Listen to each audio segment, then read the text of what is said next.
días y un cordial saludo a todos los oyentes de Radio María. Un día más, con la gracia del Señor, proseguimos el comentario del Catecismo de nuestra Madre la Iglesia. Dentro de la parte del credo referida a la comunión de los santos, comentamos hoy a partir del punto 954.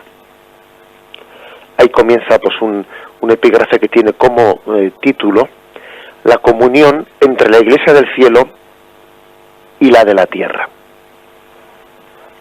El primer punto dice así, el 954. Los tres estados de la Iglesia. Hasta que el Señor venga en su esplendor con todos sus ángeles y destruida la muerte tenga sometido todo, sus discípulos, unos peregrinan en la tierra, otros ya difuntos se purifican, mientras otros están glorificados contemplando claramente a Dios mismo, uno y trino, tal cual es. Todos, sin embargo, aunque en grados y modos diversos, participamos en el mismo amor a Dios y al prójimo, y cantamos el mismo himno de alabanza a nuestro Dios. En efecto, todos los de Cristo, que tienen su espíritu, forman una misma iglesia y están unidos entre sí en Él. Bien, como veis, habla de tres estados de la Iglesia. Tres estados de la Iglesia, lo cual ya es una forma de hablar de la Iglesia que nos puede purificar, puede estar revisando ciertas imágenes incompletas que tenemos de la Iglesia. Es posible que cuando aquellos que crean, ¿no?, o aquellos que hablen de la Iglesia únicamente pues bajo la imagen de una institución formada por hombres aquí en la tierra, pues les choque, ¿no?, les llame la atención el que nosotros hablemos de tres estados de la vida de la Iglesia. Y tan Iglesia católica, ¿no?, tan Iglesia católica es la que forman aquellos que están en el estado de purificación del purgatorio, y tan Iglesia es, mejor dicho, más Iglesia todavía, ¿no?, la Iglesia de aquellos que están en la Iglesia triunfante en el cielo. Con lo cual ya hablar en estos términos ya es rectificar una visión incompleta de la Iglesia como institución humana, que evidentemente se reduciría a la Iglesia de la etapa peregrinante, ¿no?, de esta primera etapa.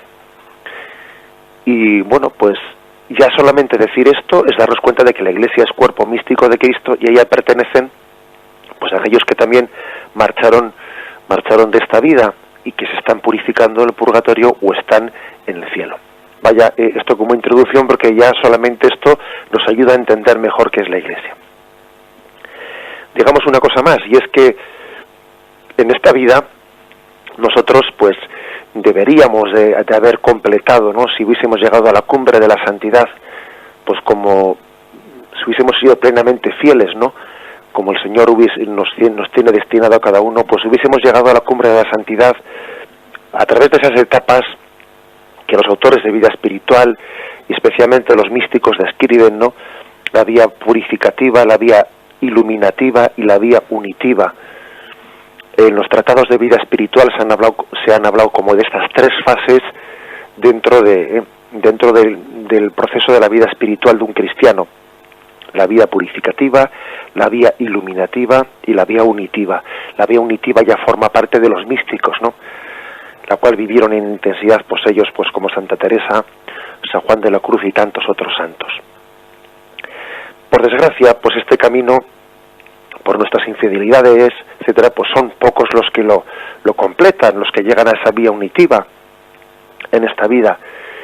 Y el Señor, en su designio de misericordia, pues saliendo una y otra vez, ¿no?, al camino de este hombre que quiere seguir a Cristo pero que tropieza y que cae, ha querido también completar esta falta de fidelidad plena a nuestro camino de santidad, pues a través de otro estadio intermedio entre esta Iglesia peregrinante y la Iglesia del cielo, que es la Iglesia que está purificándose en el purgatorio, completando el proceso de santificación que aquí en la tierra, pues por sus infidelidades no hizo. Entonces esos tres estados se refieren pues a la Iglesia de los que peregrinamos en esta vida, a la Iglesia que se purifican en el estado llamado purgatorio, y finalmente pues a la Iglesia que está glorificada, ¿no?, contemplando a Dios en el cielo. Tres estados, tres modos diversos, ¿no? Dice que aunque en grado y modos diversos, todos participamos del mismo amor a Dios y al prójimo, aunque en grado y en modos diversos, pues es cierto que tienen un grado muy superior de amor a Dios y al prójimo aquellos que están en el cielo. Su amor es más perfecto, y también es un amor más perfecto el que tienen a Dios y al prójimo las almas de purgatorio, más perfecto que el nuestro, porque nosotros pues estamos limitados, ¿no?, pues por todo esto que supone nuestra condición carnal. Pero aunque sean grados y modos diversos los que tienen aquellos que están en el cielo, en la Iglesia triunfante, los que están en el purgatorio, en la Iglesia que se purifica, y nosotros, los que estamos en la Iglesia peregrinante, aunque sean grados y modos diversos, tenemos un mismo amor a Dios y al prójimo, no lo olvidemos. Estamos unidos en el mismo fin. Estamos unidos en el mismo fin, y es importante, ¿no?, pues el saber que participamos de ese mismo fin. Nos alimentamos de lo mismo, dicho de otra forma. Nos alimentamos del amor de Dios. Hay una graduación entre nosotros, eso es verdad, una graduación. Pues esa graduación más o menos la podríamos describir de la siguiente forma, ¿no? Los que estamos en la Iglesia peregrinante, pues vivimos de la fe, de la esperanza y de la caridad. Los que están en la Iglesia purgante, en el purgatorio, viven de la esperanza y de la caridad.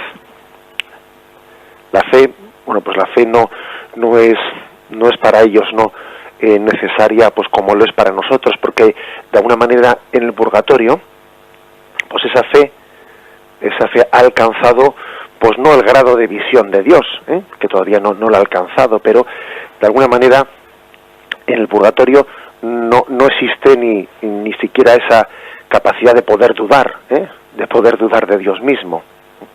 Con lo cual allí las dos virtudes teologales que priman son la esperanza. Las almas de purgatorio viven en intensidad la virtud de la esperanza, ¿no?, esperando alcanzar la visión de Dios. Como todos sabéis, del estado del purgatorio, pues no existe retroceso posible a la condenación, sino únicamente a la salvación una vez ya purificados. Por lo tanto, pues el estado del purgatorio se vive la virtud de la esperanza en intensidad, y también la de la caridad. Y en el cielo se vive pues únicamente la virtud de la caridad, tampoco la de la esperanza, porque en el cielo se ha alcanzado ya lo que se esperaba. O sea que en la Iglesia peregrinante vivimos la fe, la esperanza y la caridad. La Iglesia purgante vive la esperanza y la caridad, y la Iglesia triunfante vive la caridad.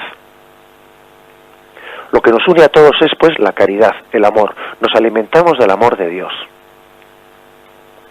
Nos alimenta del amor de Dios. Él es, tenemos el mismo fin. Podemos llegar a decir verdaderamente que el centro de nuestro corazón es el mismo de nuestros seres queridos que están en el cielo o que están en el purgatorio. El centro de nuestro corazón es el mismo, debe de ser el mismo, vamos. Añadimos una cosa más, y es que alabamos al mismo Dios. Cuando hemos rezado hace un rato laudes o luego rezamos vísperas, o cuando nos unimos a la liturgia, podemos decir verdaderamente que estamos uniéndonos al coro que alaba a Dios en el cielo, al coro que alaba a Dios en el estado de purificación.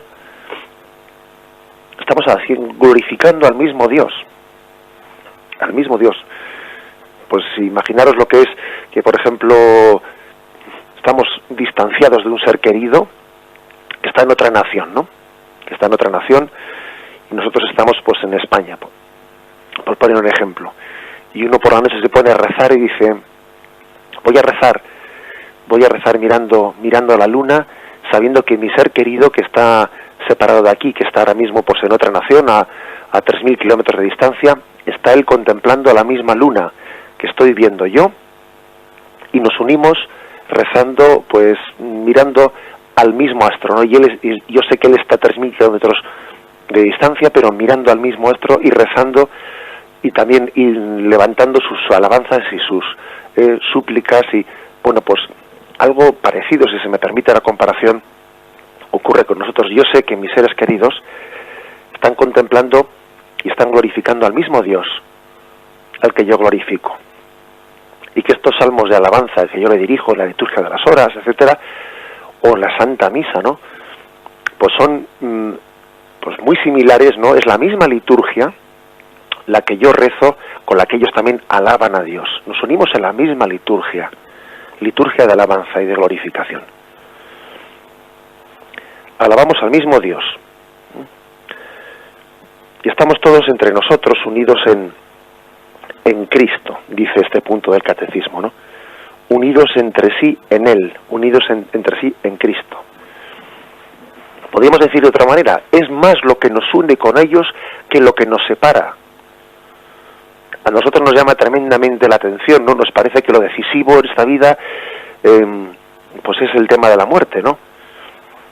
Se dice con mucha frecuencia nuestra forma de hablar, bueno, aquí lo importante es la salud, lo único que no tiene solución es la muerte, y cosas por el estilo, ¿verdad? Digamos, una manera de hablar pues que no es precisamente muy cristiana. No es muy cristiana, vamos a ser sinceros, porque lo verdaderamente decisivo no es la muerte. La muerte es un paso por otra parte absolutamente necesario en el nacer, crecer y morir de todo ser que está sometido a las leyes, pues a las leyes naturales, ¿no? Nosotros estamos unidos en Cristo, y es mucho más lo que nos une con aquellos que marcharon que lo que nos separa. Por eso lo que verdaderamente es dramático no es tanto la muerte natural cuanto la muerte espiritual. Eso es lo único dramático que hay aquí, la muerte del alma, el estado de condenación. Eso es lo único dramático. Es mucho más lo que nos une que lo que nos separa con los seres queridos que marcharon. Cuando a veces vivimos la muerte pues con un enfoque cultural tan dramático, etcétera, pues uno dice, pues bueno, pues no lo entiendo, no es entendible, porque Jesús lloró cuando vio a su amigo Lázaro muerto, pero Jesús lloró mucho más cuando vio que Jerusalén rechazaba su mensaje por su pecado. Y nosotros tenemos que decir que lloramos mucho menos por el pecado que nos separa de Dios, ¿no?, del amor de Dios. Lloramos mucho menos por eso que por la muerte de un ser querido. Y cuando alguien observa que alguien llora, ¿no?, y sufre y se deshace, ¿no?, pues por la muerte de un ser querido, pero no llora por sus pecados, eso no le hace sufrir, pues uno dice, esto no es equilibrado. Porque Jesús, como hombre que era y como sensible que era, sí lloró por la separación de sus seres queridos, pero lloró mucho más por el pecado del hombre. Acordaros de cómo Jesús dice a aquellas mujeres, ¿no?, que lloran por él cuando va camino de la cruz. Mujeres, no lloréis por mí, llorad por vosotras. Porque si en el árbol seco se hace esto, ¿qué no se hará? Es decir, acordaros de que Jesús hace referencia a que lo verdaderamente decisivo no es tanto la muerte física, lo que realmente es decisivo es la muerte espiritual del alma. Es mucho más lo que nos une de nuestros hermanos que están en el purgatorio y en el cielo, muchísimo más lo que nos une que lo que nos separa. Tenemos que contemplar, ¿no?, pues por lo tanto el paso al estado del más allá de esta vida como un paso que, aunque tenga pues lógicamente su componente dramático, porque nosotros estamos también limitados por nuestra forma carnal de conocimiento, porque es a través de unos sentidos corporales, y entonces sufrimos la ausencia de nuestros seres queridos y no podemos por menos de sufrirla, ¿no? Y no podemos a través de nuestra fe pues compensar, sí se puede compensar, pero no podemos suprimir ese dolor humano. Bueno, pues siendo eso así, sin embargo, tenemos que subrayar una y otra vez, aquí hay 3 estados, y en esos 3 estados van completando un camino, ¿no? Un camino pues que en esta vida posiblemente pues no hemos podido concluirla sin completarlo definitivamente. Del estado de vida purificativa o del grado de vida purificativa, de vida iluminativa, de vida unitiva, que en esta vida no haya sido completado por nuestra infidelidad, el Señor, por su misericordia, nos lo concede pues en un estadio posterior a esta vida. La vida, o mejor dicho, en la iglesia purgante y en la iglesia triunfante. Estamos plenamente unidos en estos tres estados de la iglesia, que son temporales. Los dos primeros, solo el tercero es eterno, solo el tercero es definitivo. La iglesia peregrinante y la iglesia purgante son temporales. Lo dice este punto del catecismo: hasta que el Señor venga en su esplendor con todos sus ángeles y destruida la muerte tenga sometido todo, hasta entonces la iglesia está en tres estados. Cuando tenga lugar la parusía, la venida en gloria de Cristo y la resurrección de los muertos, entonces ya la iglesia no estará en tres estados, estará en uno solo, en la iglesia triunfante, en la iglesia del cielo. Entonces se consumará este proceso, este itinerario, este caminar, y habrá una iglesia en un solo estado, unida, en comunión, amando a Dios y amando al prójimo. Esta es pues la introducción que hace el catecismo en este primer punto. Lo meditamos. La unión de los miembros de la iglesia peregrina con los hermanos que durmieron en la paz de Cristo de ninguna manera se interrumpe. Más aún, según la constante fe de la iglesia, se refuerza con la comunicación de los bienes espirituales. Importante es que se diga esto, esto es algo importantísimo, máxime cuando pues la mayoría de los oyentes de Radio María que estén en este momento escuchando este programa, pues estarán pensando en seres queridos suyos de los cuales se separaron, y pensando en ellos, pues podemos, ¿no?, y debemos de decir que nuestra unión con ellos no se interrumpió. En absoluto se interrumpió la unión que teníamos con ellos. Cambió de forma, ciertamente, ¿no? Cambió según el estado de vida cambiada, es distinta el tipo de unión que tenemos con ellos, pero incluso dice, es un tipo de unión reforzada, aunque en otro sentido distinto. Es verdad que la unión sensible que teníamos con ellos, pues ya no existe, y en ese sentido, pues uno sufre una ausencia, como María Magdalena, ¿no?, que lloraba porque encontró el sepulcro vacío, y lloraba y decían: ¿por qué lloras? Porque se han llevado a mi Señor y no sé dónde lo han puesto. María Magdalena lloraba porque sufría una ausencia, pero sin embargo, la unión que tenemos con nuestros seres queridos que marcharon es superior, es más real. O sea, es decir, ejercen ellos una intercesión en la comunicación de los bienes espirituales, en virtud de la cual su influjo en nuestra vida es superior al que tenían antes. Fijaros qué cosa tan fuerte estamos diciendo. El influjo que nuestros seres queridos que marcharon, ¿no?, bien estén en el purgatorio, bien estén en el cielo, el influjo que ejercen en nuestra vida es superior al que pudieron tener en esta vida. Os pongo una comparación, una comparación. Ya sabemos que es una comparación que no se puede aplicar literalmente, pero pienso que salvando las distancias, etcétera, pues nos puede servir para iluminarnos. Cuando Jesús nos dijo, ¿no?, os conviene que yo me vaya, porque si no me voy no vendrá a vosotros el Espíritu. Cuando Jesús insistió tanto, ¿no?, yo estaré con vosotros todos los días hasta el fin del mundo. Bien, ya sé que no es una comparación que se pueda aplicar literalmente hablando, a la ausencia de nuestros seres queridos, pero también es verdad que podríamos servirnos de esa palabra para decirnos a nosotros mismos, ¿no?, para recordarnos a nosotros mismos que aquella promesa de Jesús, yo estaré con vosotros todos los días hasta el fin del mundo, anuncia también una presencia distinta de nuestros seres queridos con nosotros. En el Espíritu de Cristo, en la comunión de la intercesión delante de Dios, están presentes y ejerciendo una influencia constante y mucho más eficaz. Ellos que que han estado trabajando, ¿no? Pues en el seno de la familia por nosotros, aquellos padres a los que les hemos visto madrugar para trabajar en favor nuestro y salir tempranito antes de que el sol pues hubiese salido, aquellos a que les hemos visto trabajar por el pan material de nuestra vida, ahora están trabajando gozosamente, ¿no? En un trabajo que es gozoso, en la intercesión ante Dios en favor nuestro. Siguen haciendo lo que hicieron aquí, pero con una eficacia pues infinitamente superior, ¿no? En el cielo. Por eso puede servir, con una aplicación pues prudente, ¿no? Pues eso que anunció Jesús, de que Jesús iba a ser más presente a nosotros, glorificado en el cielo, que en la etapa terrena en la que estuvo entre nosotros. Nosotros solemos tener una especie de envidia de los apóstoles que vieron a Jesús, y claro, nosotros no lo hemos visto, pero sin embargo la Iglesia nos dice, oye, Jesús está realmente y eficazmente más presente en tu vida que la que estuvo en tiempo de los apóstoles.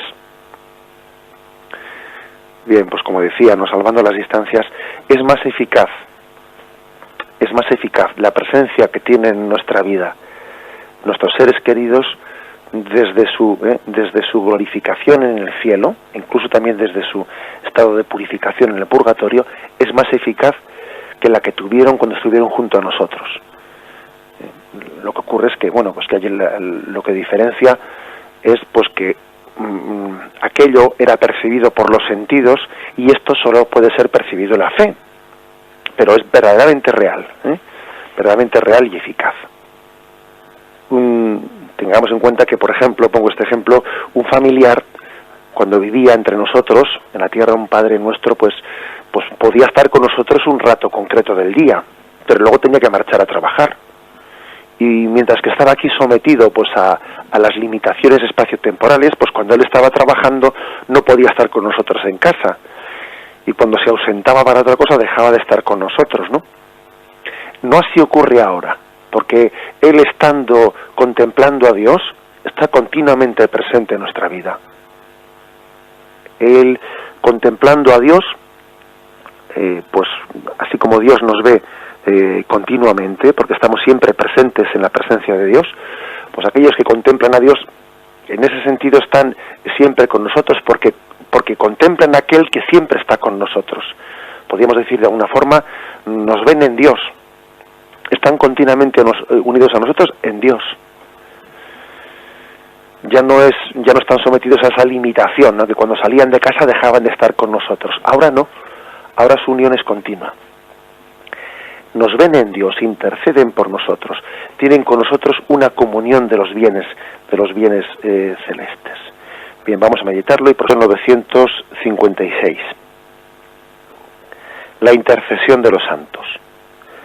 Por el hecho de que los del cielo están más íntimamente unidos con Cristo, consolidan más firmemente a toda la Iglesia en la santidad, no dejan de interceder por nosotros ante el Padre. Presentan por medio del único mediador entre Dios y los hombres, Cristo Jesús, los méritos que adquirieron en la tierra. Su solicitud fraterna ayuda, pues, mucho a nuestra debilidad. Y aquí pone dos citas de dos grandes santos de la Iglesia, uno de Santo Domingo, las palabras que él dijo moribundo a sus hermanos.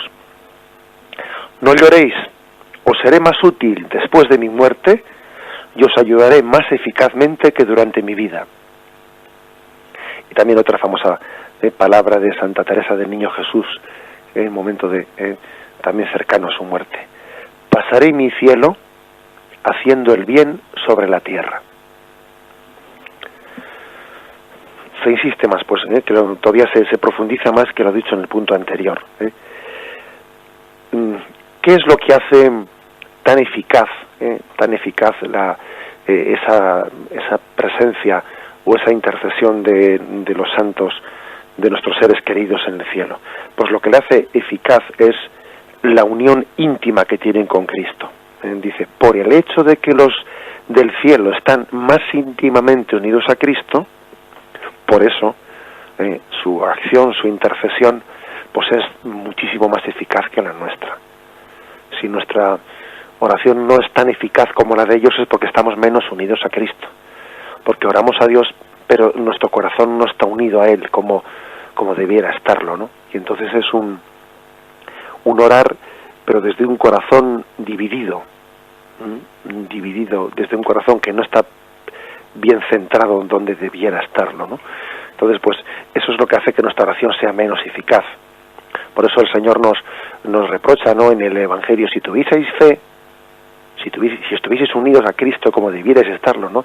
Si tuvieseis fe, diríais a este árbol: arráncate de ti, arráncate de aquí y plántate en otro sitio, y os obedecería. Y si no es así, si vuestra oración no tiene esa fuerza, es porque no estáis íntimamente unidos a Dios. Y si Pedro caminó sobre las aguas, ¿no?, cuando Cristo le llamó, fue porque estaba unido íntimamente a Cristo, pero en la medida en que dudaba se empezó a hundir en el lago. O sea, es decir, es la unión íntima con Cristo la que hace que el poder de intercesión sea pleno. Y cuando el corazón no está plenamente unido, pues uno pues se encuentra con que su súplica, su intercesión, pues no tiene la eficacia que él hubiese deseado. Por lo tanto, se insiste en que esas intercesiones de los santos son mucho más eficaces. Su oración es mucho más eficaz. Nosotros a veces, pues a personas que sabemos que son de Dios, les pedimos que recen por nosotros.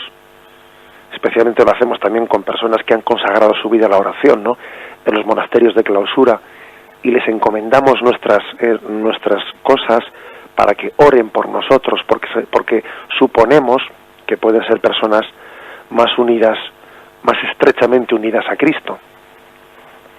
Bueno, pues eso todavía tiene una aplicación mucho más directa a las almas que están en el cielo, cuyos corazones están ya purificados y están plenamente unidos a Dios, y su oración es mucho más eficaz porque parten de una situación de unión con Cristo mucho más directa. Ahora bien, aquí se hace una matización en el catecismo. Por medio del único mediador, es decir, las almas de nuestros seres queridos, ¿no?, que interceden ante Dios, especialmente las del cielo, pero también las almas de purgatorio, interceden por medio del único mediador que es Cristo.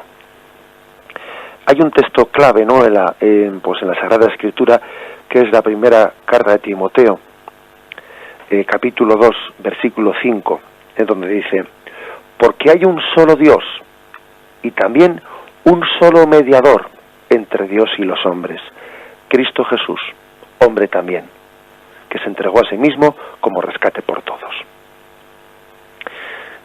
¿Qué quiere decir esto? Pues bueno, pues que nosotros, por el hecho de que digamos que los santos que están en el cielo y también las almas de nuestros hermanos que se están purificando en el purgatorio, por el hecho de que digamos que están intercediendo por nosotros ante Dios, no por eso estamos quitándole a Jesús su puesto de ser el único mediador entre Dios y los hombres.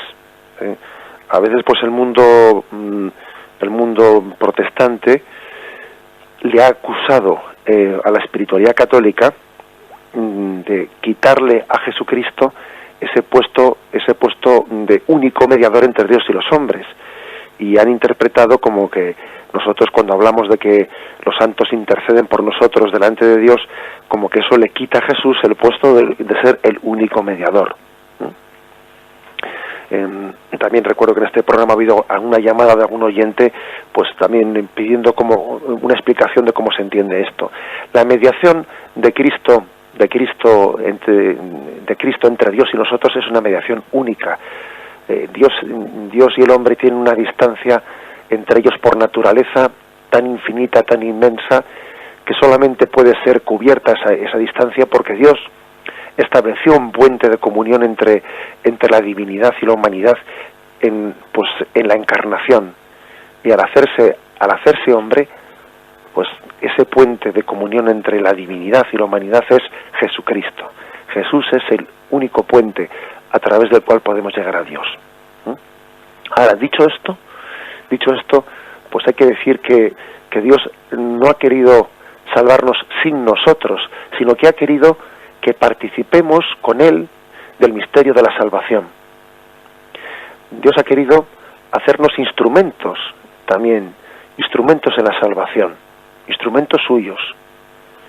Y si es un don inmenso el que Dios sea nuestro Salvador, todavía es un don más inmenso todavía el que Dios nos haga instrumentos de salvación. Eso es impresionante, ¿no? Muchas veces se ha dicho lo siguiente: ¿qué es más? ¿Hacer o hacer? ¿Qué es más? ¿El padre que da la comida a la boca a su hijo, o el padre que le enseña a su hijo a llevarse la comida a la boca? Es más hacer que hacer, ¿eh? Entonces, en ese sentido, no le quita a Jesucristo, no le quita el centro, el protagonismo, el hecho de que digamos que los santos interceden por nosotros en el cielo, porque interceden en Cristo, no al margen de Cristo, sino que el Señor ha querido asociarlos a su misterio de intercesión delante de Dios Padre. De la misma forma que también el Señor pues ha querido darnos su salvación a través de medios sacramentales, a través del medio de la Eucaristía, y a los apóstoles los ha asociado para distribuir la gracia de Cristo a los demás. Bueno, pues si eso lo ha hecho aquí en la etapa de la Iglesia terrena, la Iglesia peregrinante, asociarnos a nosotros, ¿no?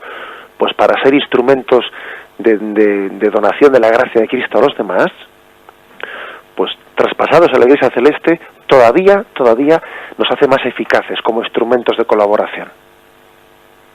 Si resulta que aquí, estando limitados por todas las limitaciones que tenemos en la tierra, hemos sido y somos, ¿no?, instrumentos eficaces de Cristo para dar su salvación a los demás, ¿qué no será la Iglesia del cielo? Pues mucho más todavía, porque vivir las cosas más directamente unidos a Dios nos hace más eficaces. Por lo tanto, decir que Cristo es el único mediador, eso no es incompatible, no es contradictorio con decir que Jesús ha suscitado también intercesores, suscita nuestra intercesión. La suscita, y de hecho él dijo: pedid y se os dará, y él ha querido que seamos intercesores por nuestros hermanos.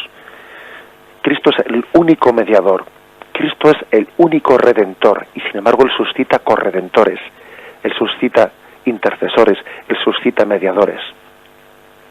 Es como, imaginaros, como un conducto de agua por el cual pasa todo el agua de un pantano hacia una ciudad, y es un conducto inmenso, ¿no?, por el cual pasa todo el potencial del agua desde el pantano hasta la ciudad, pero luego ese conducto de agua se va subdividiendo pues en tuberías más pequeñas, que cada vez se dividen en más y en más ramificaciones hasta que llegan a nuestra casa, ¿no? Bueno, pues Dios también ha querido servirse de la intercesión de muchos santos, o de seres queridos nuestros que incluso estando en el purgatorio interceden, etcétera, para que la gracia de Cristo, la única gracia de Cristo, llegue a todos nosotros.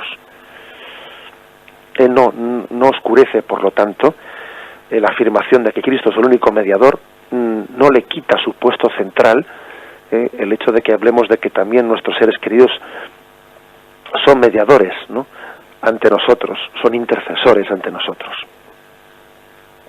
Además, acordémonos también de aquel texto de Colosenses 1:24, un texto también digno de meditar. Ahora me alegro por los padecimientos que soporto por vosotros, y completo en mi carne lo que falta a la pasión de Cristo. Y uno dice, bueno, ¿y qué le falta a la pasión de Cristo? ¿Es que acaso Cristo no sufrió lo suficiente? ¿Es que acaso a Jesús todavía le faltaba en esa pasión sangrar más? ¿O todavía tenían que...? No es en ese sentido, evidentemente. Cuando San Pablo dice completo en mí lo que le falta a la pasión de Cristo, no se refiere a que todavía la pasión de Cristo tuviese necesidad de más crueldad o más sangre, no, sino se refiere a nuestra participación en la pasión de Cristo, es decir, a que también el Señor ha querido asociarnos a su salvación. El que te creó sin ti no te salvará sin ti. El Señor quiere que tengamos un concurso en su salvación. Dios te salva Dios te salva a ti. Y Dios quiere que tú te salves colaborando con ese don de su gracia. Las dos cosas son verdad. Igual que decimos a unos padres que han tenido un niño, ¿no? Podemos decirles, habéis tenido un niño, o Dios os ha dado un niño, y las dos cosas son verdad, a dos niveles distintos. Han tenido un niño y Dios les ha dado un niño. Las dos cosas son verdad a dos niveles distintos. Pues también aquí podemos hablar a dos niveles, salvando las distancias, como siempre decimos. Podemos decir, Dios nos salva y Dios quiere que nos salvemos. La salvación es un don de Dios, pero que Él no quiere darnos ese don sin el concurso de nuestra libertad. El que te creó sin ti no te salvará sin ti, dice San Agustín. Para traerte a esta vida no te pidieron permiso, o sea, Dios te ha creado por una iniciativa suya, pero para ir a la vida eterna Dios sí te va a pedir permiso. Dios sí te va a pedir tu colaboración. Allí no irás si tú libremente pues también no te asocias a ese misterio de salvación. Hay pues un concurso necesario por parte del hombre hacia la salvación, un concurso necesario. Y fijaros que esto pues especialmente si se tiene ya en esta vida, se tiene especialmente en el cielo, ¿no? Nuestros seres queridos en el cielo, incluso en el purgatorio, están intercediendo, están colaborando, están contribuyendo con la salvación de todos sus seres queridos en favor de los cuales interceden. El catecismo ha traído a colación dos textos hermosísimos, ¿no? El de Santo Domingo, que dice: no lloréis porque os seré más útil después de mi muerte. Os voy a ser más útil desde allá arriba que desde aquí abajo. Y el de Santa Teresita, que dice: pasaré mi cielo haciendo el bien sobre la tierra. Y el cielo, ¿no? La vida eterna, pues de tantos santos, pues está siendo pues una lluvia de rosas, como fue el caso de Santa Teresita, ¿no?